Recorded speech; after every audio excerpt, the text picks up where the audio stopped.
शिल्पी हमारे साथ लखनऊ से जुड़ गई हैं। शिल्पी, देखिए लगातार जो आंकड़े आ रहे हैं, देखिए ब्याह हंसी मजाक अलग बात है, अपने लेवल पे चल रही है चीजें, वो भी जरूरी है इस सीरियसनेस के माहौल में, लेकिन ये देखिए बहुत बड़ा सेटबैक है जो उत्तर प्रदेश में बीजेपी को यहां पर मिलता हुआ दिख रहा है। जिस तरह से सपा इतना आगे 33 प्लस सीटों पर यहां पर दिख रही है समाजवादी पार्टी, और प्लस इंडिया ब्लॉक पूरी तरह से एक झटका देता हुआ यहां बीजेपी को लग रहा है। ये बताइए कि क्या ऐसा नहीं लग रहा है कि फिर से धर्म और जाति की राजनीति हावी हुई? क्योंकि उत्तर प्रदेश के मुख्य तौर पर बात करें तो यहां पर गिनाने के लिए इस बार बीजेपी को कुछ ऐसा खास था नहीं।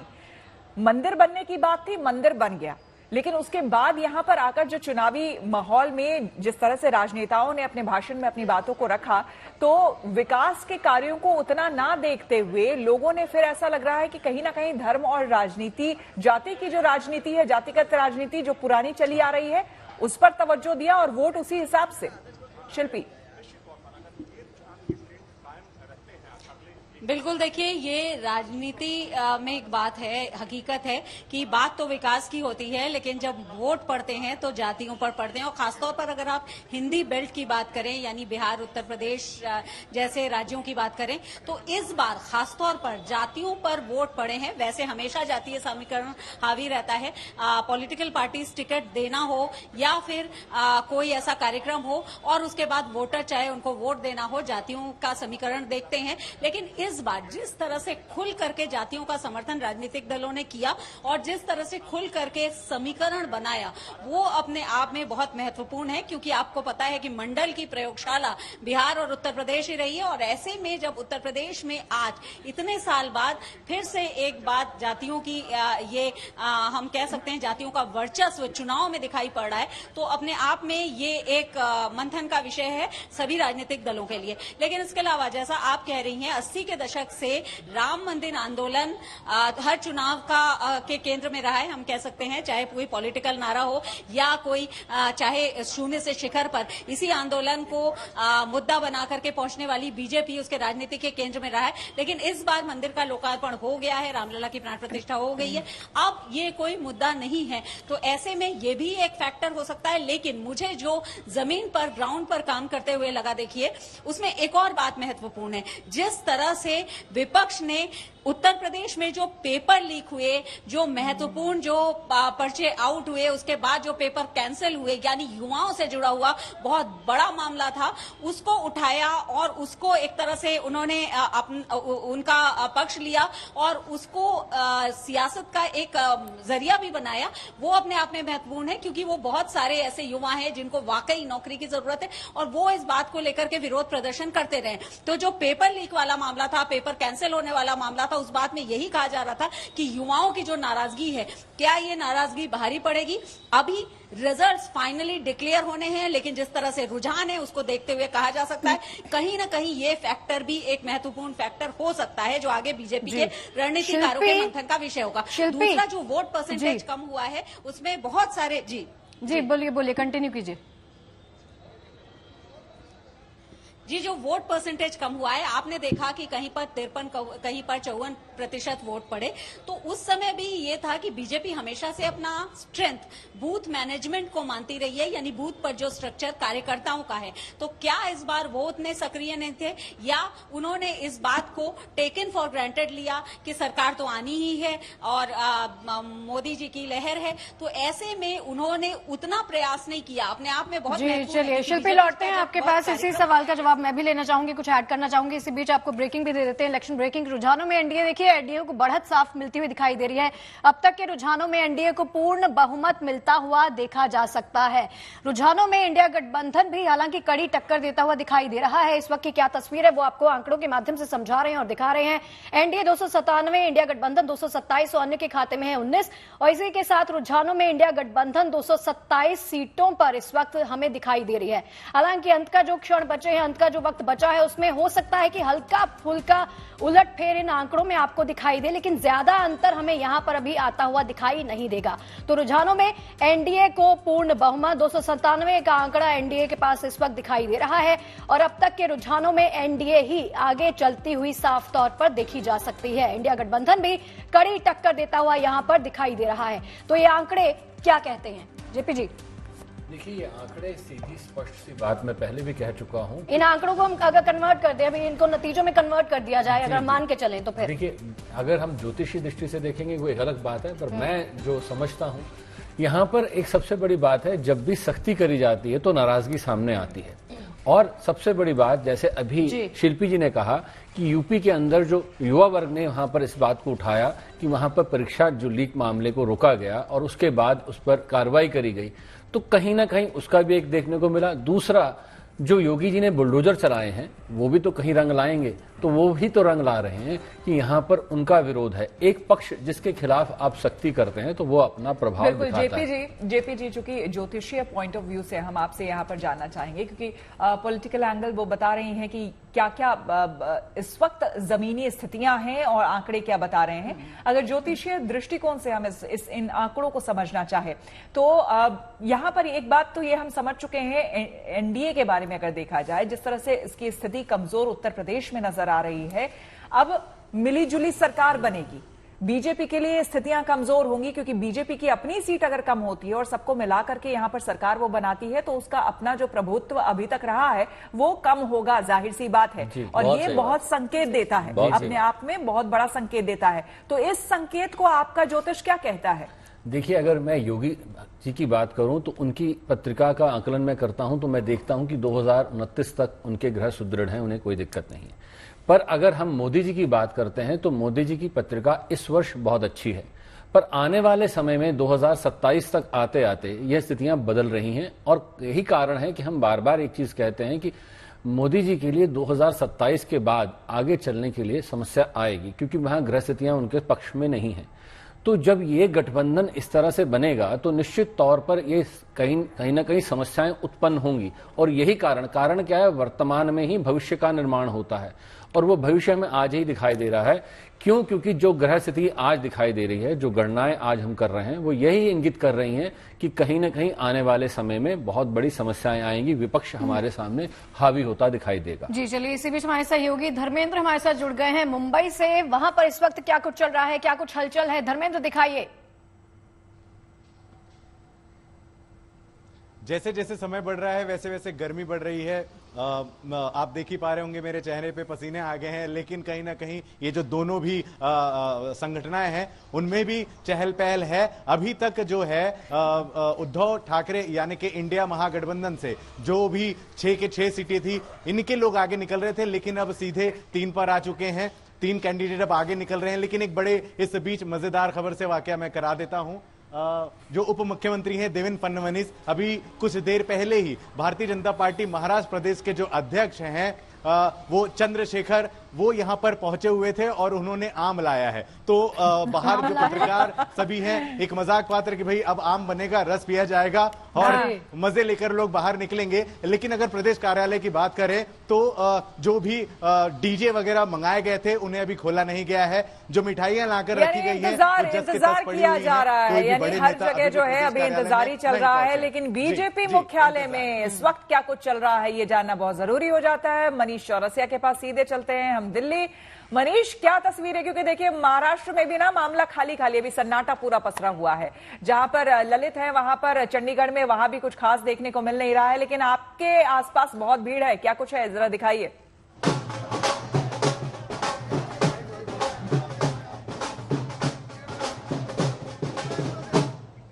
मनीष, आपको आवाज आ रही है? बोल से सुनाई नहीं दे रहा होगा मनीष, पीछे की तस्वीरें दिखाइए अगर आप तक आवाज आ रही है। तस्वीरें दिखाइए, क्योंकि पीछे जो हम देख रहे हैं सिर्फ सेलिब्रेशन की ही तस्वीरें हैं।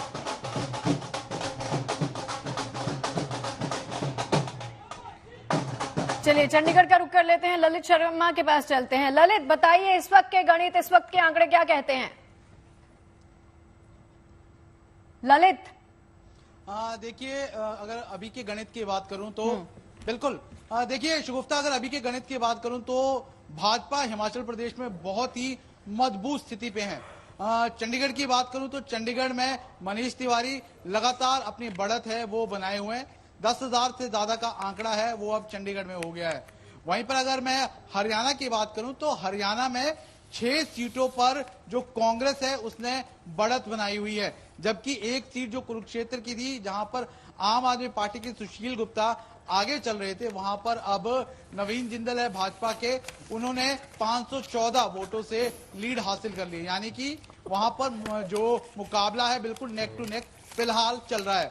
वहीं अगर मैं पंजाब की बात करूं तो पंजाब में भी जो स्थिति है बिल्कुल वैसी ही है जैसी पहले थी, यानी कि 7 सीटें कांग्रेस और 3 सीटें आम आदमी पार्टी, और जबकि 2 सीटें हैं वो जो खालिस्तानी समर्थक और सपोर्टर्स है उनकी, और 1 सीट है वो अकाली दल की आ रही है। तो बाकी जगह की अगर मैं बात करूं तो वहां पर कांग्रेस और बीजेपी के बीच कड़ा मुकाबला है, जबकि अगर हिमाचल की बात करें तो हिमाचल में जो बीजेपी है वो 4 सीटों पर क्लीन स्वीप करती नजर आ रही है। बाई इलेक्शन के जो नतीजे हैं उसमें कांग्रेस है वो 4 सीटों पे लीड कर रही है, यानी कि सुखविंदर सिंह सुक्खू की सरकार मजबूत है, उसे किसी तरह का कोई खतरा नहीं है। जबकि 2 सीटें हैं जो धर्मशाला से सुधीर शर्मा और इंदर लखनपाल है वो भाजपा से जरूर अभी बढ़त बनाए हुए। हिमाचल से जरूर बीजेपी के लिए अच्छी खबर है, लेकिन अगर हम पंजाब की बात करें, चंडीगढ़ की बात करें या फिर हरियाणा की बात करें तो वहां पर जो कांग्रेस है वो काफी मजबूत स्थिति में फिलहाल नजर आ रही है। चलिए ललित लौटते हैं आपके पास, ललित लौटते हैं आपके पास। हमारी सहयोगी शिल्पी भी हमारे साथ बनी हुई है। शिल्पी, इससे पहले जो आप जवाब दे रही थी ना उसी में मैं ऐड ऑन करना चाहूंगी जो बात श्वेता ने कही थी कि पूरे देश में राम नाम की गूंज सुनाई दी, राम मंदिर को आधार बनाया गया बीजेपी की तरफ से, एनडीए की तरफ से, और कहा गया कि इसी के बलबूते हम आगे बढ़ेंगे। लेकिन ये बात जो है वो जनता ने सिरे से नकार दी। महिलाओं की भागीदारी की हम बात पर आते हैं। यूपी में महिलाओं की भागीदारी भी बहुत बड़ी मात्रा में हमने देखी है, तो यहां पर महिलाओं के साथ जुड़े हुए जो दिक्कतें थी, जो मुद्दे थे, वो कहां तक हावी रहे? क्योंकि जमीनी स्तर पर आप लोग उतरे हैं, आप फील्ड में मौजूद हैं, आपने बातचीत की होगी, क्या कुछ नजर आया आपको, कैसी तस्वीर? देखिए, बिल्कुल बीजेपी का भरोसा महिला वोटरों पर था, क्योंकि पिछले विधानसभा चुनाव में यानी 2022 में यूपी विधानसभा चुनाव में महिला लाभार्थियों ने, यानी जिनको केंद्रीय और राज्य की योजनाओं का लाभ मिला है, उन्होंने बहुत बड़ी संख्या में बीजेपी को वोट किया था। और वो हम कह सकते हैं कि उसमें जाति का बंधन नहीं था, अलग से एक वर्ग के रूप में लाभार्थी वर्ग ही उभरा था। लेकिन इस बात उम्मीद तो इसकी की जा रही थी, वो बाद में आगे स्टडी में पता चलेगा कि कितनी महिलाओं ने वोट दिया। लेकिन एक बात साफ है जो शुरुआत में हो रही थी कि पूरा चुनाव जातियों पर हुआ है, यानी जातीय समीकरण। एक और बात जो मैंने ग्राउंड पर देखी है वो ये है कि किस जाति का कैंडिडेट पॉलिटिकल पार्टी उतारती है उस पर वोट पड़ा है, यानी कि खासतौर पर अगर मैंने देखा कुछ सीट्स पर कि जहां पर कुर्मी प्रत्याशी है वहां पर कुर्मी समुदाय ने एक साथ एकजुट होकर के वोट दिया है। यादवों का आपने जरूर सुना होगा कि बीजेपी ने इस बार ये कहा था कि जो यादव वोटर हैं वो अब बीजेपी से प्रभावित है, और कभी MY फैक्टर समाजवादी पार्टी के कोर वोटर माने जाते थे, यानी मुस्लिम प्लस यादव। तो क्या इस बार मुस्लिम और यादव ने एक तरफा वोट समाजवादी पार्टी को या गठबंधन के कैंडिडेट को दिया है? अपने आप में बहुत महत्वपूर्ण बात है। अगर ये ऐसा है तो उस फैक्टर के वापस लौटने जैसी बात है। इसके साथ युवाओं की जो अपनी समस्याएं थी, क्योंकि बिल्कुल, यानी कि आप ये कह रही हैं कि और कानून व्यवस्था पर हुआ है। बिल्कुल मुझे लगता है कि ये जो है इस पर वाकई मंथन करने की जरूरत है, क्योंकि अगर सिर्फ जाति आधारित वोटिंग हुई है तो अपने आप में ये दुर्भाग्यपूर्ण है कि फिर से हम वहीं पहुंच रहे हैं जहां से शुरुआत की थी।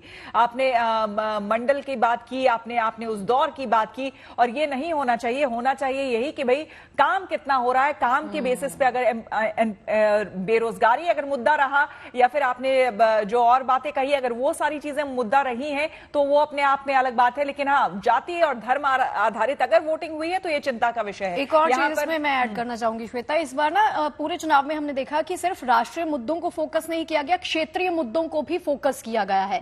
जब जमीनी स्तर पे तमाम उम्मीदवार उतरे, उन्होंने लोगों के साथ बातचीत करने की कोशिश की, जानने और समझने की कोशिश की कि आपकी दिक्कतें क्या है, उसको हम समझेंगे, उसमें हम करने की कोशिश करेंगे। जब यही आपस में कनेक्ट हुआ ना, तब एक विश्वास बढ़ता है। विश्वास के बलबूते ही उम्मीदवार आगे आता है और लोगों के साथ बातचीत करता है। उसी के दम पर शायद यहाँ पर जो उलटफेर हमें यूपी में दिखाई दिया है वो उसी के बलबूते दिखाई दिया है। और चलिए, इस वक्त यूपी जाति धर्म समीकरण के आधार, खुशबू जी आप कुछ कहना चाह रही थी, हाथ उठा रही थी। बिल्कुल, मैं इसलिए कह रही थी क्योंकि शिल्पी जी ने जब बात कही और कहा कि उत्तर प्रदेश में धर्म और जातीय समीकरण बहुत हावी हो गई, लेकिन एक कवि होने के नाते बहुत तकलीफ होती है ये सुनकर कि जब हम सच्चे भारतवासी हो, हमें अपने भारत पर गर्व हो, हम विश्व पटल पर सबसे ऊपर जाना चाहते हो, तब इस तरह की राजनीति कहीं ना कहीं खलती है और ये सिर्फ चिंतन नहीं बल्कि चिंता का विषय भी बन जाती है। तब मैं 4 पंक्तियां जरूर इसलिए कहना चाहती हूँ, तमाम बड़े लोग यहाँ बैठे हुए हैं, आचार्य जी बैठे हैं, मेरे सब अच्छे लोग यहाँ बैठे हैं, कि इस तरह सोचना भी कोई शान है। ये सवाल के तौर पर है, भारत की एक बेटी और एक कवियत्री की पंक्तियां, कि इस तरह सोचना भी कोई शान है, वो है हिंदू, वो सिख, वो मुसलमान है, और मेरा भारत नहीं तो मैं कुछ भी नहीं, मेरे भारत से ही मेरी पहचान है। बहुत बढ़िया, देश में ये जज्बा होना चाहिए। तो मुझे लगता है कि राजनीति बहुत सीधी, सरल और साफ हो जाएगी। तो इस तरह के मुद्दों को नहीं, बिल्कुल आपने बिल्कुल सही कहा। और यही बात अब जो युवा पीढ़ी है वो यही कहती है कि भाई हमें रोजगार के मामले में हमें जो मुद्दे हैं, एक्चुअल मुद्दे, जमीनी मुद्दे, उस मामले पर चुनाव जो है पॉलिटिकल पार्टीज वो आकर के लड़े, ना कि धर्म और जाति आधारित हमारे यहाँ राजनीति हो। ये कोई नहीं चाहता। चलिए, हमारे स्टूडियो में मौजूद है शशि थरूर साहब, और चूंकि वो पीछे चल रहे हैं तिरुवनंतपुरम से, तो थरूर साहब कुछ कहना चाहेंगे क्या? मतलब क्या हुआ, आपका कॉन्सेंट्रेशन क्यों रह रहा है कि भंग हो जाता है? Shweta, you can ask him in English, no? Yeah, he was saying, but नहीं, Hindi also comes to me very much. मैं हिंदी बोल सकता हूँ, पर where were you? You came late today. My shift was starting at 11. Okay. Now I'll definitely answer you. Yeah. It was your question or Her question. it was our question. okay, Yeah. our question? Okay, I'll answer both of you. Well, the thing is, it reminds me of 1999 when India Shining campaign was there by the BJP. उस समय भी ऐसा हुआ था कि चारों ओर आपको लग रहा था कि India is shining, but it was more the advertisement that was shining, and that is what has happened. The history has repeated itself, and वो अंग्रेजी में कहावत है, putting all your eggs in one basket. So the BJP and the allies, they have fought only. इसलिए आप लोगों ने इतना बड़ा अलायंस बनाया, इंडी गठबंधन, जो आपका इंडिया गठबंधन है। No, my dear.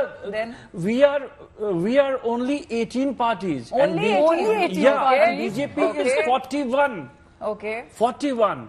तो अब है क्या कि the people who have driven home their point वो जीत रहे हैं। अब वहां पे स्मृति ईरानी is trailing, यहाँ पे मैं trailing. I have worked, I have worked for 10 years. Tharoor ji, ji. why you are trailing? Because आप तो मतलब वही हम कह रहे थे, आपका कंसंट्रेशन भंग हो जाता है रह अब करके। आप लोग Why you are सामने not क्यों doing आते this? हो? And आप लोग one- सामने I आओगे। would like to add on one point more, Tharoorji, here. That don't you think India is shining bright now? Don't you think numbers are Your saying? clothes are, your dresses are. Yeah, everything I don't is know shining about bright. India. भाई थरूर जी, आपको contrast भी Again, bright this old दिखाई man दे रहा है, comes in. समझ में नहीं आता क्या हो गया आपको। He has to poke his picture nose. Tube खराब हो गया है। He has to poke his nose. कुछ तो He गड़बड़ है। only knows, and he was the one who used to talk about the panna pramukhs and each booth. देखो Where भाई, are 6 the लाख booths? वोटों से आगे चल रहे हैं, जीएनटी बता रहा है हम। Okay. और आप and the numbers, तिरुवनंतपुरम में महिलाओं का भी वोट आपको नहीं मिला है।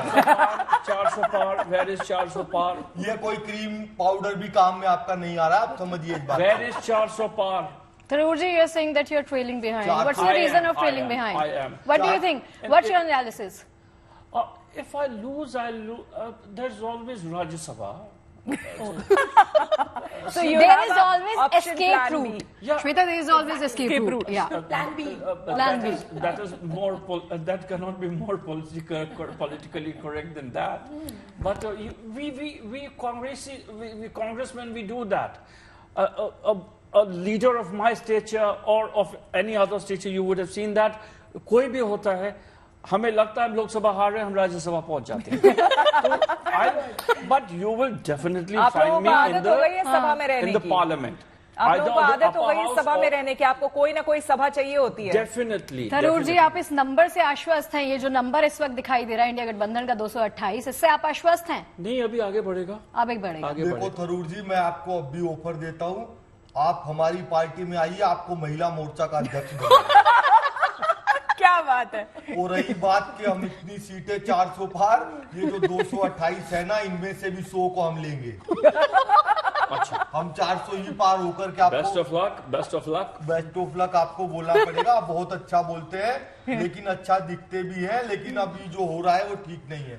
Okay okay Oh my God. Let me put my hair in order.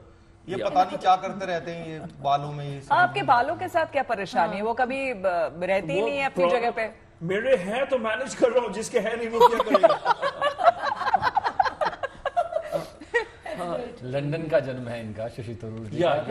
कहीं ना कहीं वहाँ की धारणा और विचारधारा इनके सर, अंदर ये लोग सारे के सारे मेरे शुक्र के पीछे पड़े हैं।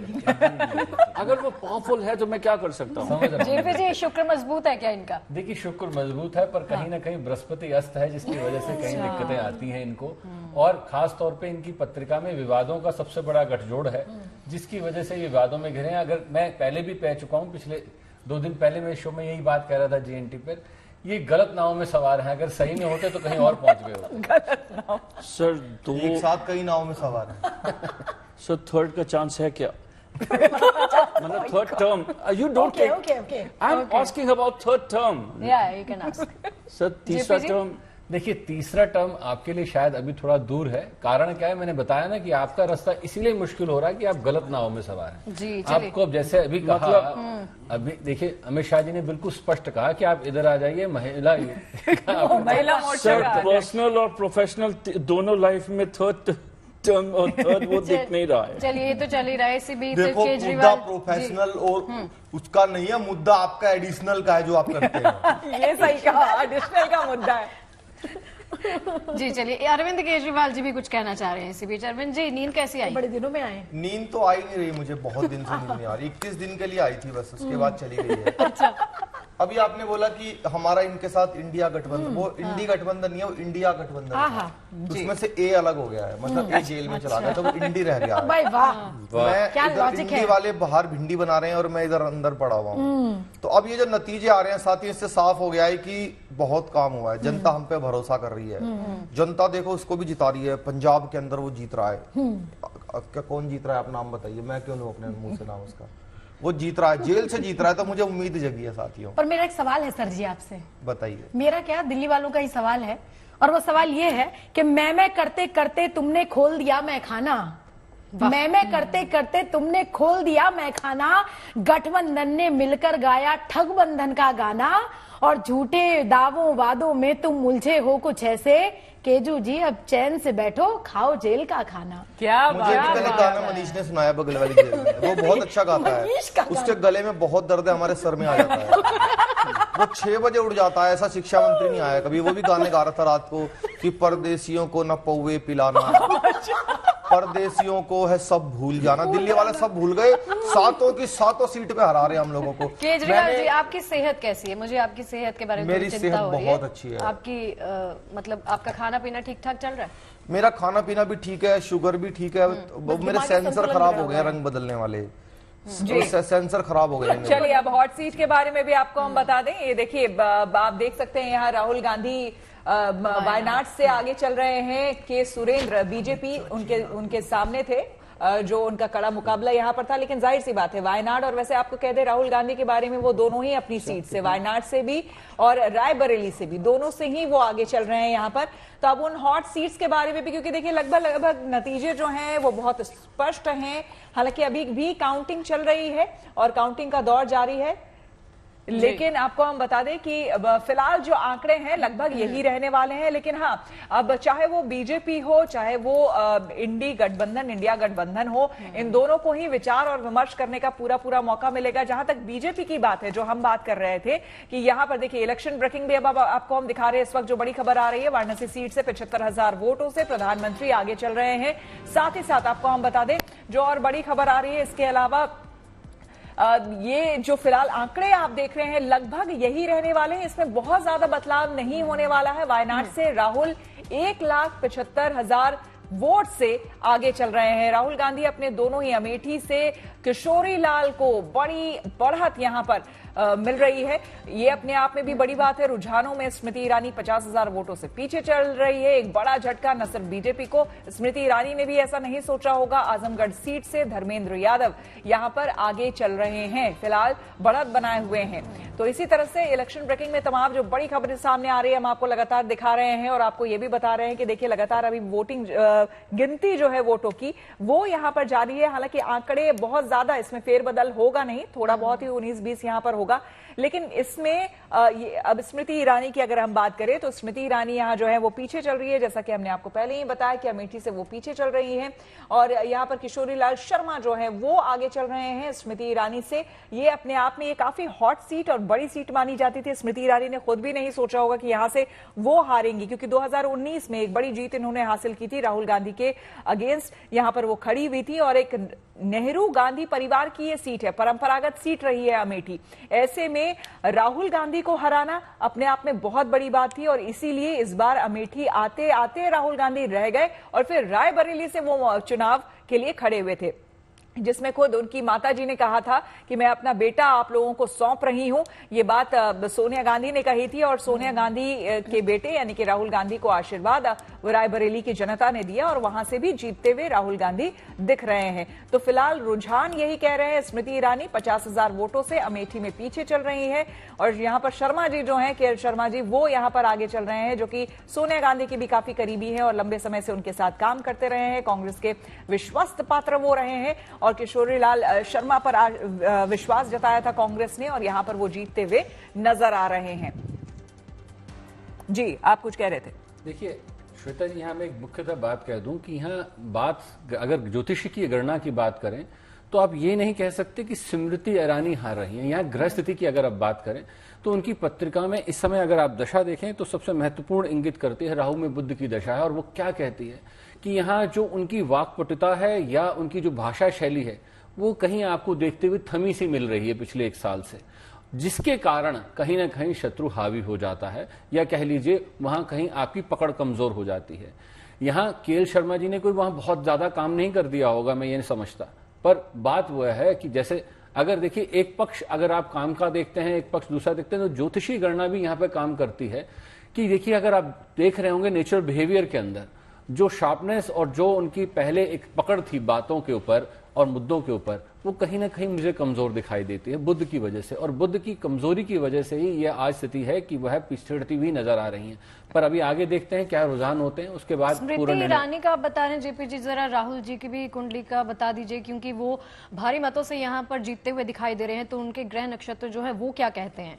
जी जी जी, देखिए अगर राहुल जी की पत्रिका की अगर आप बात करें तो सबसे महत्वपूर्ण बात है इस समय राहु में शनि की दशा चल रही है।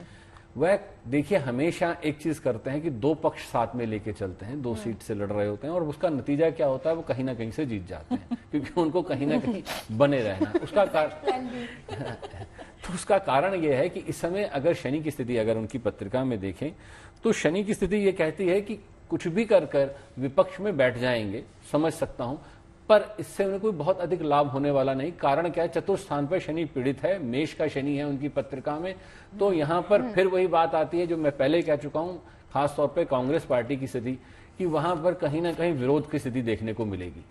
तो अल्टीमेटली उनकी पत्रिका बहुत ज्यादा मजबूत नहीं है, तो उनसे बहुत ज्यादा लाभ और अभी तक देखिए जितने भी ओटीटी प्लेटफॉर्म्स पे मुझे लगता है कि कई अच्छे सीरीज हमने देखे हैं, एस्पिरेंट्स देखे और बहुत सारे देखे, उसमें कहा जाता है कि जहां प्लान बी हुआ वहां आप फेल हो गए। आप सफलता को हासिल कर ही नहीं सकते। इसीलिए जीवन में अगर कोई एक लक्ष्य आपने रखा है तो उस पर आप टिके रहिए और मेहनत उसी पर करिए, फोकस्ड आप उसी पे रखिए। जहां पे ए से प्लान बी भी हुआ, यानी कि आप ये मान लीजिए कि भैया वो तो नहीं होने वाला। अच्छा, मुझे ना कल की एक बात याद आ रही है, मैं घर पे बैठी इनफैक्ट देख रही थी, सोनिया जी ने कहा कि एग्जिट पोल्स के विपरीत होंगे नतीजे, इन पर आप विश्वास तो कतई नहीं कर सकते। तो सोनिया जी जो कह रही हैं, जिस विश्वास के साथ उन्होंने ये बात कही, उसके बारे में क्या कहेंगे? देखिए मुझे तो लगता है कि उनको अपने आप पर विश्वास नहीं है, तभी वो ये कह रहे हैं कि विपरीत होंगे। और जबकि अब पक्ष में अपने आप पर या अपने बेटे पे? नहीं, बेटे पे तो सॉरी माफ करिए, बेटे पर तो उनको पहले से यकीन नहीं था, इसीलिए तो खड़गे जी को खड़ा किया है। क्योंकि देखिए अध्यक्ष पक्ष से उनको हटाना अपने आप में ये इंगित करता है कि कहीं ना कहीं उनकी कमजोरी नजर आई, इसीलिए उनको अध्यक्ष पद से हटा दिया गया। तो मैंने जहां तक कहा आपको कि प्रधानमंत्री, मैं बहुत बड़े दावे नहीं करता, मैं अपने आप को इतना ज्ञानी नहीं कहता कि जी मैं कह रहा हूं ये होके रहेगा।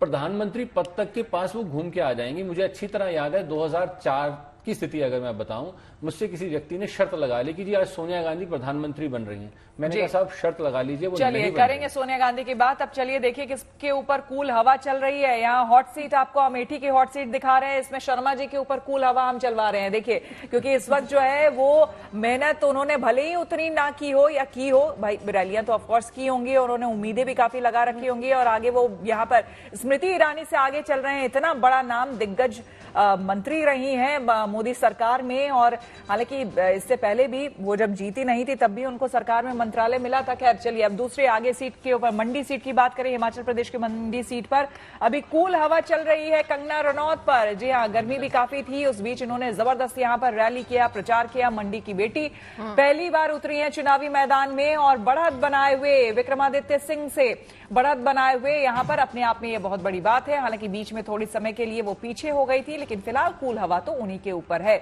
अब यहाँ अगर हम बात करें केरल वायनाड की बात करें तो यहाँ हम कूल हवा भाई किस पर चलवा रहे हैं? इस हॉट सीट पर कूल हवा हम राहुल गांधी पर चलवा रहे हैं। राहुल गांधी को फिलहाल थोड़ी सी ठंडक यहाँ पर मिलती हुई नजर आ रही है। लगभग वो जीती जाएंगे, ये पिछली बार भी वो अपनी इसी सीट से वो जीते थे। इस बार हालांकि रायबरेली भी आ गए, वहां से भी जीतते हुए दिख रहे हैं, लेकिन फिलहाल उनके ऊपर कूल हवा यहाँ पर चलती हुई हम दिखा रहे हैं। श्वेता, नौतपा हालांकि खत्म हो गया, इसलिए आपने कूल हवा चलाने का जिम्मा ले लिया। कूल हवा किस किस के ऊपर चल रही है तो आज हम दिखा रहे हैं आपको। देखिए राहुल गांधी के ऊपर कूल हवा चल रही है, राहुल गांधी आगे चल रहे हैं, भारी मतों से आगे चल रहे हैं और पछाड़ रहे हैं यहाँ पर दिनेश प्रताप सिंह को। तो ये टक्कर किस किस के बीच में हो रही है वो भी आपको दिखा रहे हैं। रायबरेली एक हॉट सीट यहाँ पर मानी जाती है। नई दिल्ली की बात कर लेते हैं, बांसुरी स्वराज के ऊपर यहाँ पर कूल हवा चल रही है। सोमनाथ भारती को उन्होंने कड़ी टक्कर दी। हालांकि सोमनाथ भारती यहाँ पर थोड़े से हावी होते दिखाई दिए क्योंकि सोमनाथ भारती थोड़े एक्सपीरियंस्ड अनुभवी यहाँ पर हैं, लेकिन यहाँ पर बांसुरी स्वराज ने जमीनी स्तर पर जो काम किया वो उनके फेवर में काम किया। बिल्कुल, और हमारे संवाददाता लगातार हमारे साथ जुड़े हुए हैं। धर्मेंद्र हमारे साथ मुंबई से हैं और शिल्पी हमारे साथ लखनऊ से हैं। वाकई शिल्पी देखिए लगातार आंकड़े आ रहे हैं और लगभग अब देखिए चूंकि काउंटिंग अभी भी जारी है तो 19-20 यहाँ पर आंकड़ों में होता हुआ फेरबदल दिखता रहेगा, लेकिन उसके बावजूद ओवरऑल इलेक्शन की बात कर रहे थे, इस चुनाव की बात कर रहे थे, तो एक और मुद्दा इसमें निकलकर सामने आया है और ये बहुत बड़ा मुद्दा है। अगर फिलहाल अभी की स्थिति की हम बात करें, बड़े पर्सपेक्टिव में हम बाद में बात करेंगे, लेकिन अभी की अगर हम बात करें तो देखिए अब जो आंकड़े दिख रहे हैं उसमें यह है कि बीजेपी जो एक बड़े भाई का रोल यहां पर मजबूती से लंबे समय से निभा रही थी, अगर यही नतीजों में तब्दील होते हैं ये आंकड़े तो अब बीजेपी कमजोर हो जाएगी और बीजेपी जैसे ही कमजोर होती है बाकी अलायंस के साथ मिलकर के वो गठबंधन की सरकार बनाती है। तो ऐसे में अगर मोदी 3.0 भी आते हैं तो ऐसे में अब ये तो तय हो जाएगा कि जो बड़े बड़े फैसले सरकार ले लिया करती थी, बीजेपी अपने आप कर लिया करती थी, अब चीजें इतनी आसान नहीं होंगी।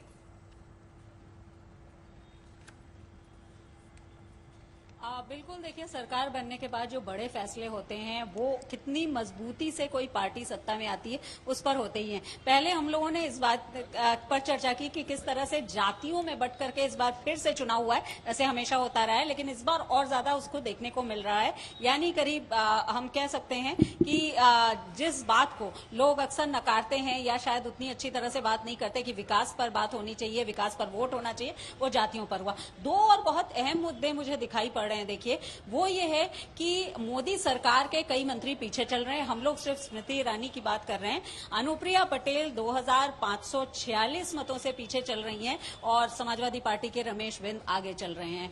लखनऊ के मोहनलालगंज में जो कॉन्स्टिट्यूएंसी है वहां से कौशल किशोर जो मोदी सरकार में राज्य मंत्री हैं वो पीछे चल रहे हैं। आर के चौधरी सपा के आगे चल रहे हैं, यानी गठबंधन प्रत्याशी आगे चल रहे हैं। तो इस तरह से जो हम देख रहे हैं कि मंत्रियों के भी जो रिजल्ट हैं वो कोई बहुत ज्यादा फेवरेबल नहीं है उनके लिए।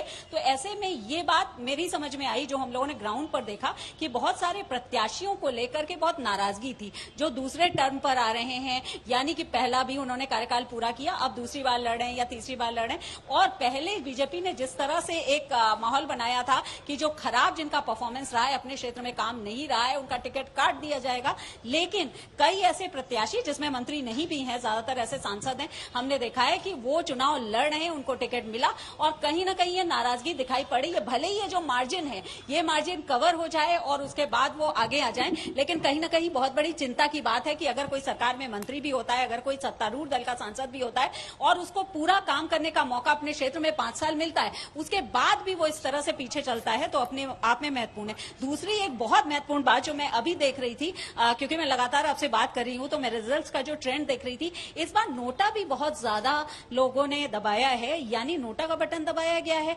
नोटा का बटन अगर दबाना इस बात का संकेत है कि कहीं ना कहीं उस क्षेत्र के प्रत्याशी, जो सत्तारूढ़ दल के प्रत्याशी या सांसद हम कह सकते हैं इस समय है, मौजूदा सांसद, उनसे सहमति नहीं है लोगों की, यानी वो उसका साथ नहीं दे रहे हैं। हाँ, वो मोदी जी के चेहरे पर या हो सकता है कि राष्ट्रीय फलक पर जो मुद्दे हैं उनसे सहमत हो, जो उत्तर प्रदेश के मुख्यमंत्री उन्होंने जो काम किए उससे सहमत हो, तो वोट वो विपक्ष में भी नहीं देना चाहते थे, इसलिए उन्होंने नोटा का बटन दबाया। अपने आप में सांसद पर यह बहुत बड़ा सवाल है नोटा का बटन, तो इसलिए हम कह सकते हैं कि वो भी सत्ता पक्ष के ही वोट होते हैं जो नोटा में चले गए। शिल्पी, एक और चीज, ये तो हम मानेंगे कि इस बार बदलाव तो हुआ है, उलटफेर तो हुआ है। पिछली बार के चुनावों में नजर डाले तो कांग्रेस दहाई के अंक को छूने के लिए तरस रही थी, लेकिन इस बार ये जो बढ़त मिलती हुई दिखाई दे रही है, ये अपने आप में कुछ ना कुछ कहती है कि कुछ ना कुछ बदलाव जो है वो जमीनी स्तर पर लोग भी चाहते हैं, इसीलिए तस्वीर ऐसी दिखाई दी है हमें। देखिए, सिर्फ इसको विपक्ष की आप मजबूती नहीं कह सकते, विपक्ष मजबूत जरूर हो रहा है और लोकतंत्र के लिए एक तरह से अच्छा भी है, लेकिन इसको आप सत्ता पक्ष की कमजोरी से भी आंकिए, क्योंकि जो प्रत्याशी थे, जो मौजूदा सांसद है, निश्चित रूप से वो इतना भरोसा अपने क्षेत्र की जनता को नहीं दिला पाए कि उनको दोबारा अगर मौका मिला है, टिकट मिला है, तो वो उनका साथ दें। अब आप देखिए कि कभी बोटी बोटी कह करके मशहूर हुए सहारनपुर के इमरान मसूद, कांग्रेस के हैं, कि उतनी कितनी आलोचना उनकी हुई थी, लेकिन इस बार वो आगे चल रहे हैं। लेकिन इस बार उन्होंने किस तरह से अपना सुर बदला था, और मुझे तो याद है कि उन्होंने सबको साथ लेकर के चलने की बात कही थी। वहीं पर अगर आप देखें, कैराना से इकरा हसन, बहुत ही हम कह सकते हैं युवा हैं, समाजवादी पार्टी की प्रत्याशी हैं, विदेश से पढ़कर आई हैं, उन्होंने बहुत पहले ही अपनी कैंपेनिंग शुरू कर दी थी, और ये जानते हुए भी कि वहां पर मुस्लिम और जाट का डिवीजन है, वो हर तरह के, हर समुदाय के लोगों से मिली। यानी जो पूर्वाग्रह छोड़ करके जिन कैंडिडेट्स ने, कई विपक्ष के भी कैंडिडेट्स ने जमीन पर काम किया, इसका लाभ उनको मिलता दिख रहा है। अपने आप में ये भी बहुत बड़ी बात है। तो कोई भी प्रत्याशी अगर सिर्फ मोदी लहर पर सवार होकर के ही आगे जाने की सोचता है, तो मुझे लग रहा है कि ये आगे के लिए एक चेतावनी भी है कि किसी भी लहर पर सवार होकर के कोई आगे उतना नहीं दूर जी, बिल्कुल सही कहा। एक और चीज मैं यहाँ पर ये कहूंगी कि जैसे खुशबू जी ने एक बात कही थी ना, वो मेरे जहन में बैठ गई है कि चिंता नहीं, आप सभी पार्टियों को चिंतन करने की जरूरत है। विदिन आपको एनालाइज करना पड़ेगा कि कहाँ पे कमी रह गई, कहाँ पे हम अच्छा किए, कहाँ पे बुरा किए। धर्मेंद्र के पास चलते हैं, मुंबई में मौजूद है। धर्मेंद्र, क्या कुछ चल रहा है? देखिए, बिल्कुल मैं ये सारी बातें सुन रहा था, मैं भी इस मुद्दे पर कुछ रखना चाहता हूं। 58% यहाँ पर वोटिंग हुई है, यानी युवा पीढ़ी एक बड़े लेवल पर आकर के वोटिंग किया गया है। यहाँ पर बहुत सारे लोगों ने, जो भी प्रत्याशी चुने गए हुए थे, मोदी जी द्वारा यहाँ पर लाए गए हुए थे, वो जनता के बीच के नहीं थे। अगर मैं एक उदाहरण के रूप में उज्जवल निकम जी को लूं, तो ये एक ऐसे वकील हैं जिन्होंने 26/11 आतंकी हमले में कसाब को जो है फांसी की सजा दिलाई। ऐसे लगभग 37 लोगों को फांसी की सजा दिलाई, 80 लोगों को उम्र कैद की सजा दिलाई। लेकिन अचानक से वर्तमान सांसद को हटाकर इन्हें कैंडिडेट के रूप में लाना, कहीं ना कहीं जो है ये एक थोड़ी बहुत खामियां बड़े लेवल पर गई है। महंगाई की बातें नहीं हुई, रोजगार की बातें नहीं हुई, इन तरह की जो चीजें हैं वो कहीं ना कहीं एक प्रभाव डालती है वोटरों पर। वोटर जो हैं आज जागरूक हो गए हैं। ठीक है, मंदिर बना है अयोध्या में, हर कोई खुश है, हर कोई राम भक्ति में लीन है, लेकिन हर कोई काम की भी बात करना चाहता है और वोटर जागरूक है। शायद यही वजह है कि आज एक बड़ा परिणाम देखने मिल रहा है। अब ये बात राजनीतिक पार्टियों को समझने की बारी है। अगर इस तरह के आंकड़े और नतीजे अगर आ रहे हैं, तो अब उनको ये समझना होगा कि सिर्फ ये इस तरह की बातें करने से नहीं काम चल जाएगा। अब लोगों को जो उनकी मूलभूत सुविधाएं, जो उनकी जरूरतें हैं, वो उन्हें पूरी करके देनी होगी। हम ललित के पास चंडीगढ़ चलते हैं। ललित, देखिए ओवरऑल तो हम बातें कर ही रहे हैं, आंकड़े आपने बताए हैं कि पंजाब में किस तरह का अभी ट्रेंड चल रहा है या फिर चंडीगढ़ में इस वक्त क्या स्थिति चल रही है, लेकिन कहीं ना कहीं आपको भी चुनावों के दौरान जब आप घूम रहे होंगे, लोगों से मिल रहे होंगे, रैलियां कवर कर रहे होंगे, तो वहां पर भी आपको क्या लगा कि चाहे पार्टी कोई भी चुने, लेकिन अल्टीमेटली लोग जो है अपने मुद्दे को लेकर कंसर्न है। पहले ये होता था कि अगर लोकसभा चुनाव है तो जो बड़े सेंट्रल के जो मुद्दे हैं, सेंटर के मुद्दे, वो हावी होते थे और बड़े मुद्दों के आधार पर लोग वोट किया करते थे। लेकिन विधानसभाओं में जो चुनाव में जो मुद्दे होते हैं, अब तो ऐसा लग रहा है कि उन मुद्दों पर लोग वोट कर रहे हैं, जैसे कि रोज की चीजें, रोज की जो जरूरतें हैं, अनएम्प्लॉयमेंट एक बहुत बड़ा मुद्दा, देशव्यापी एक ये मुद्दा है जिसे आप नकार नहीं सकते, जिसको बीजेपी ने उस तरह से एड्रेस नहीं किया जिस तरह से बाकी दूसरी पार्टियों ने किया। और मुद्दों की इसमें मैं एक और चीज ऐड करना चाहूंगी ललित, क्योंकि मैंने ट्रैवल किया है पंजाब में जाके, तो मैंने देखा है कि अभी भी रोडवेज या जब हम सरकारी बसों की बात करते हैं तो खस्ता हालत में अभी भी बसें हमें दिखाई देती हैं। हालांकि महिलाओं को खुश करने के लिए वहां पे महिलाओं की टिकट नहीं लगती है जब आप रोडवेज बसों में ट्रैवल करते हैं। सड़कों की हालत भी खस्ता हाल है वहां पर। आपने पंजाब की अभी बात की, आप होकर के आई हैं कुछ समय पहले, मैं अमृतसर होकर आई हूँ। मैं आपको बताऊं कि अभी भी वहां पर ट्रेन जो है 10 घंटे 12 घंटे लेट हमने सफर किया है, तो लोग झेल रहे हैं। और वहां मैं समझती हूँ बिल्कुल। और अगर खाने की क्वालिटी की बात करें, इतना किराया लगता है, बड़े बड़े अच्छे ट्रेन आपने नाम दे दिए हैं, किराया उतना ही आप वसूलते हैं, लेकिन खाने की क्वालिटी देखिए, वहां बाकायदा बुलाकर मैनेजर को कंप्लेन करना पड़ा, वो खाने लायक खाना नहीं था। तो ये चीजें जनता देखती है। आप हवाई वादे करने से कुछ नहीं हो जाता है, पैकेजिंग कुछ और अंदर कुछ और निकले तो जनता इसे स्वीकार नहीं करेगी। ललित, बिल्कुल श्वेता और शगुफ्ता, देखिए सीधे तौर पर मैं अगर पंजाब की बात करूं तो बिल्कुल उलट है, वो बाकी राज्यों के मुकाबले वो पंजाब चलता है। खास तौर पर पहले भी अगर हम बात करें तो हमेशा बीजेपी को लगातार यहां पर अपोज है वो पंजाब में मिला है। अगर इस बार की बात करूं मैं तो खास तौर पर अगर नेशनल इश्यूज की बात करूं तो 3 बड़े मुद्दे थे। अग्निवीर एक बड़ा मुद्दा था। खास तौर पर पंजाब की बात करूं तो बहुत से जो युवा है वो फौज में जाते हैं। हरियाणा की बात करूं तो बहुत सारे युवा है वो फौज में जाते हैं। और अग्निवीर योजना को लेकर है कांग्रेस ने सीधे तौर पर जो हमला है वो बीजेपी और केंद्र सरकार पर किया था, और इसका फायदा है वो कहीं ना कहीं फिलहाल जिस तरह से नतीजे सामने आ रहे हैं वो इंडिया गठबंधन और कांग्रेस को मिलता नजर आ रहा है। उसके साथ साथ अगर हम दूसरे बड़े इशू की बात करें तो वो किसानी है, फार्मर एजिटेशन। फार्मर एजिटेशन क्योंकि पंजाब और हरियाणा है वो कृषि प्रधान दोनों राज्य है, और यहाँ पर बहुत सारा लगभग 42% है जो गेहूं है, जो अनाज है वो यहाँ पर उगाया जाता है। तो उसका भी जो सीधा जो असर है वो किसानों पर पड़ता है। और जिस हिसाब से किसानों ने प्रोटेस्ट किया और लगभग 2 महीने है वो शंभू बॉर्डर पर बैठे, खासतौर पर हरियाणा ने पूरी बाउंड्रीज को सील कर दिया, उसका भी जो खामियाजा है वो बीजेपी को भुगतना पड़ा।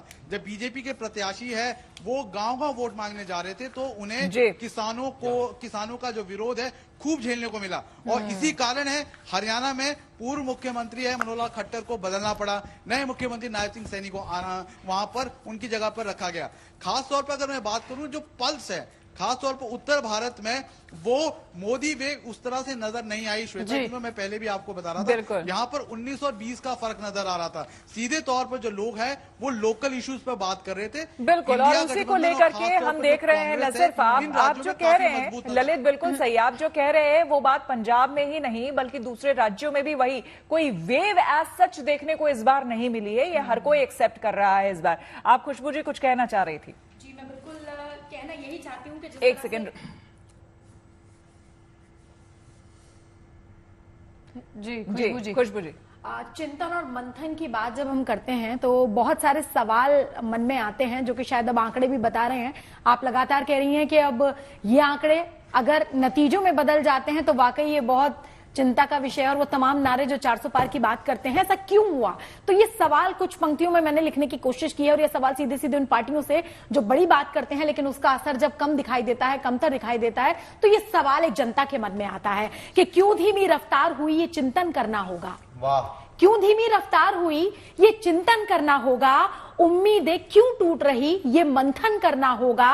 और खूब लगाया जोर मगर बस बात यही है सच, अब किस कारण से पीछे हैं ये मंथन करना वाह, होगा। क्या बात है। तो कारण पर बात करना जरूरी है। जीत हार लगी रहती है, लेकिन क्यों, इस पर आगे काम करेंगे तो जीत निश्चित होगी। इन पार्टियों को मतलब मंथन तो करना पड़ेगा, एनालाइज करना पड़ेगा और जानने और समझने की कोशिश करनी पड़ेगी कि कहाँ छूट गए, कहाँ पीछे रह गए। पार्टियां पार्टी नहीं कर पा रही सुबह। बाबा बागेश्वर जी आ गए हैं जरा स्टूडियो में, इनका भी सुन लेते हैं। जय श्री राम। अभी हम जो देख पा रहे हैं जो ईवीएम का ड्रामा सुबह से टीवी पर चल रहा है, आज मैं इनकी ठटनी बांध के जाऊंगा सबकी। ये जो जितने भी विपक्षी लोग जो खुश हो रहे, ढोल बजा रहे हैं, हम जो देख पा रहे हैं कि अभी ये सारे नक्षत्रों के हिसाब से 325 के करीब हमारा अनुमान लगाया जा रहा है। बाकी जय श्री राम की मर्जी, और गद्दारों की ठटरी और गठरी दोनों बाबा बांध करके जाए। देखो अभी तुम बाबा, आप वो बंगाल के बारे में क्या बोलता है, आपका ठटरी क्या बोलता है? आज सब लोग बोला था कि बंगाल में तो बीजेपी का कमल खिलेगा, सारा शेष होगा, खेला हो गया। आप बताओ। मेरी प्यारी बड़ी बहन, में ज्यादा बोलता नहीं महिलाओं के लिए, लेकिन इतना तुम्हें बता देता हूँ कि अभी कीचड़ आने वाला है। थोड़ी देर में इतना कमल खिलेगा कि तुम भगवान को चढ़ा चढ़ा के परेशान हो जाओगे। नहीं, हमारे यहाँ तो गुड़हल का फूल चढ़ाता है काली माँ को, कमल नहीं चढ़ाता। अब हिंदुत्व की बात करने लग गई है। हाँ, काली माँ का तो सर्व मंगल मंगल्ये सर्वार्थ साधिके शरण्ये त्र्यंबके गौरी नारायणी नमोस्तुते। और देखो कितना सेलिब्रेशन की तस्वीरें इस बीच आपको दिखा रहे हैं। देखिए, बंगाल में नहीं हो रहा सेलिब्रेशन तुम्हारा। तो देखिए कई जगह से सेलिब्रेशन की तस्वीरें सामने आ रही हैं। अब मुझे लग रहा है ममता दीदी के यहाँ से तो नहीं आ रही है, वैसे ही लग रहा है। हालांकि अभी अब देखना यहाँ क्या कौन सा फूल आपने बोला, गुड़हल का फूल।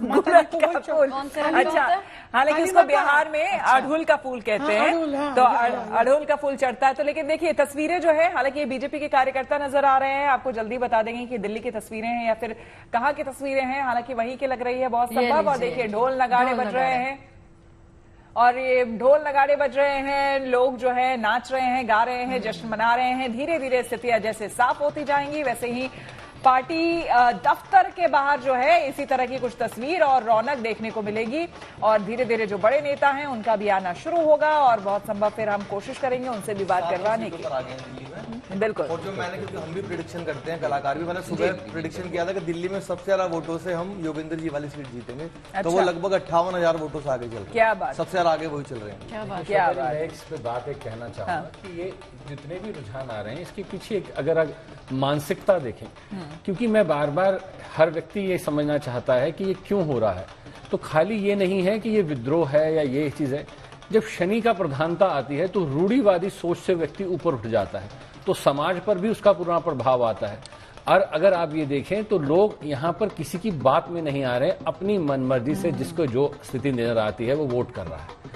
अब अगर आप दिल्ली की सीटों की जो बात कर रहे थे, तो अगर आप देखें दिल्ली में बहुत कोशिश करी आम आदमी पार्टी ने कांग्रेस के साथ गठबंधन करके अपनी गाड़ी चलाने की, तो स्थिति क्या देखने को मिली कि लोगों ने नकार दिया। क्यों? क्योंकि शनि का प्रभाव यहाँ पर उस रूढ़िवादी सोच से ऊपर उठाता है। वहां किसी तरह की आप मानसिकता को प्रभावित नहीं कर सकते हैं। वहां वह व्यक्ति वही सोच रहा है जो उसके मन में आ रहा है या जो उसको स्थिति दिखाई दे रही है, यानी सच का साथ देने की बात आ रही है। तो सीधी सी बात है, ये प्रभाव कहीं ना कहीं एक ऐसी स्थिति में आ रहे हैं जहां पर निश्चित तौर पर इसके दूरगामी परिणाम हमें देखने को मिलेंगे। पर बीजेपी की जहां स्थिति है, तो आपकी बात बिल्कुल ठीक है कि यहां पर जो उनकी स्थितियां कमजोर हो रही हैं, आने वाली स्थिति में बढ़ जाएंगी। पर इनको कहीं ना कहीं गठबंधन के साथ जो साथ चलना है, तो मोदी जी के लिए कठिनाइयां बढ़ेंगी। और वो कठिनाइयां आने वाले समय में 2027 में हमें दिखाई देती हैं गृह स्थिति के अनुसार, जो कि अगर आने वाली स्थितियां सुदृढ़ न कर पाए वो और कहीं जो कड़े फैसले लिए, तो निश्चित तौर पर सरकार के लिए दिक्कतें पैदा होंगी। वैसे बता दें ये पश्चिम बंगाल से ही तस्वीरें आ रही हैं। ये पता तो तुम हम लोग हमारा सुनता नहीं है, तुम लोग को तो केवल तुम्हारे में भगवा पट्टा बंधा हुआ है, केवल भागवा दिखता है। भागवा के अलावा भी कुछ रंग होता है। अभी ये देखो, ये आएगा। हाँ, अरे दीदी ऐसा होगा तो आप करना, यही बोलेगा ये, हमको मालूम है। This is only what he knows. He will only say this. दीदी आप दिल्ली आए थे, इधर बोल के गए थे, अड्डा नड्डा चड्डा, क्या हुआ दिल्ली में? ये 7 सीटों पर आपका सुपड़ा साफ नहीं हुआ, सुपड़ा खत्म ही हो गया है बिल्कुल। अभी रिजल्ट आएगा, देखो लड़ना नहीं है, लड़ना नहीं है। अभी जैसे खुशबू जी ने कितनी अच्छी बात कही कि हम सबको मंथन करना है, इस बार इसको हम चिंता नहीं मंथन करना नहीं है, है। दीदी को तो अभी क्रंदन ही करना है, थोड़ी देर रुकिए आप। अभी इसको हम मालदा इनका जन्म ही रोने के लिए हुआ है, जब से आई है रोती ही रहती है। नहीं, बड़ी आम बहन का तो रोती ही है। आम का सीजन है, आम तो जरूर भेजेगा दीदी। हर साल भेजता है, लेकिन इसका ये एटीट्यूड हमारे बच्चों की बुआ है, बुआ ऐसे ही नाराज रहती है, आप समझिए बात। चलिए, नाराज सब बुआ खराब नाराज रहता है, उधर यूपी वाला बुआ नाराज, इधर हो नाराज, सारा बुआ लोग बुआ नाराज होगा। बंगाल में ही हुआ, आप आगे कुआ है, बंगाल के बाहर निकलते ही बुआ को कुआ दिखता है। चलिए, नंबर गेम तो लगातार आपको गुड न्यूज टुडे के माध्यम से दिखा ही रहे हैं। जेपी सिंह जी, और ये कंगना रनौत की तस्वीरें, बिल्कुल एक कंगना रनौत की तस्वीरें जरा देखिए, पूजा करते हुए तस्वीरें भाई मंडी से आगे चल रही हैं, मंडी सीट से, बड़ी बात है। महिला शक्ति भी, नारी शक्ति जो है अपने आप में है ही। और देखिए, दुर्गा की उपासक भी बताती हैं, देवी की उपासक भी अपने आप को ये बताती हैं। और बहुत बड़ी बात, देखिए खूबसूरत बात, अच्छी बात इन्होंने की थी। एक इंटरव्यू इनका मैं सुन रही थी, हमारे ही चैनल पर आया था, जिसमें इन्होंने कहा था कि जब ये मंडी आई थी, चूंकि इनकी माता जी यहीं रहती हैं, परिवार यहीं रहता है, तो उन्होंने ये कहा था कि माँ कहती थी कि यहाँ देवी का कोई मंदिर नहीं है मंडी में, और वो देवी की, ये लोग देवी के उपासक हैं। तो ऐसे में बोली कि मेरे मन में तब से ये था कि मेरी माँ जो है वो पूजा ही नहीं कर पाती हैं, तो जाहिर सी बात है मेरी माँ पूजा नहीं कर पा रहे हैं, तो मंडी की और भी जो घर हैं, परिवार हैं, और वो लोग भी नहीं कर पाते होंगे। तो ये बात मेरे अंदर घर कर गई, और इसीलिए इन्होंने बाकायदा मंडी में एक मंदिर बनवाया है, और जहां देवी का विराजमान है वहां पर वो भी पूजा करती हैं, और उन्होंने पूरा मंडी का पूरा इलाका है, तमाम लोग वहां पर जाकर पूजा अर्चना करते हैं। तो कहीं ना कहीं ये भाव जो है वो भी अपने आप में बहुत बड़ी बात है। जी, और ये तो वैसे भी कहते ही रही हैं कि मैं मंडी की बेटी हूं, मैं आप सबकी बेटी हूं, तो अपना आशीर्वाद मेरे ऊपर बनाए रखिए। शायद ये जो इनके अंदर कॉन्फिडेंस था वो कहीं ना कहीं झलक रहा था शुरुआत से ही। जी कंगना जी, ये तो आपने बिल्कुल ठीक कहा है।